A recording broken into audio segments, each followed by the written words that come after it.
भीती वाटते यार. आजच वक्तृत्व स्पर्धा आहे, माझं पाठांतर नाही झालंय. देवा देवा प्लीज सगळं मला आठवू दे. हातापायाला घाम फुटतो आता माझ्या. अगं मी सांगू का बाईंना, मी नाव काढून देते. आई बोलल्या काही नाव वगैरे काढता येणार नाही, आता नाव दिलं तर करावंच लागेल. तू तिथे गेलीस की तुला बरं वाटेल. असं झालं आपल्या वर्गाचं वेळ आहे ना. आला माझं नाव तर सांग बाईंना, मी येते. सगळ्यात जणी चुकतायत. हा हा, यांच्यापेक्षा माझं भाषण चांगलं आहे. मला वाटतं माझाच नंबर येईल पहिला. बोलू बाई. सन्माननीय व्यासपीठ, वंदनीय गुरुजन वर्ग आणि इथे जमलेल्या माझ्या सर्व मित्रमैत्रिणींना नमस्कार. माझं नाव सायली. आज मी तुम्हाला लोकमान्य टिळकांबद्दल 4 शब्द सांगणार आहे. ते तुम्ही शांत चित्ताने ऐकून घ्यावे अशी मी तुम्हाला नम्र विनंती करते. लोकमान्य टिळकांचे पूर्ण नाव बाळ गंगाधर टिळक.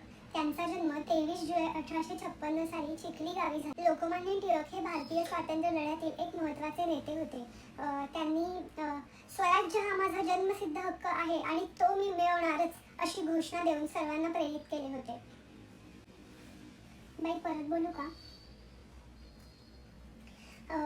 लोकमान्य टिळकांचा जन्म 23. आज आपण साजरा करत असलेला गणेशोत्सव आणि शिवजयंतीची सुरुवात खरं तर लोकमान्य टिळकांनीच केली, जेणेकरून सगळी लोक एकत्रित येतील आणि लोकांमध्ये देशभक्तीची भावना वाढीस लागेल. टिळकांनी डेक्कन एज्युकेशन सोसायटीची स्थापना केली. ते म्हणत, शिक्षण हे स्वातंत्र्यासाठी अत्यंत महत्त्वाचे शस्त्र आहे. टिळक हे केसरी या मराठी आणि मराठा या इंग्रजी वृत्तपत्रांचे संपादक होते.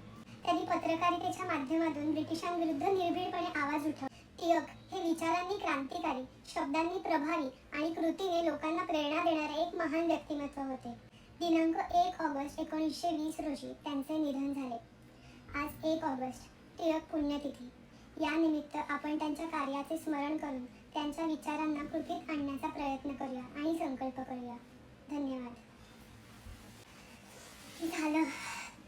मध्ये एकदा विसरले थोडं, बाकी सगळं झालं व्यवस्थित.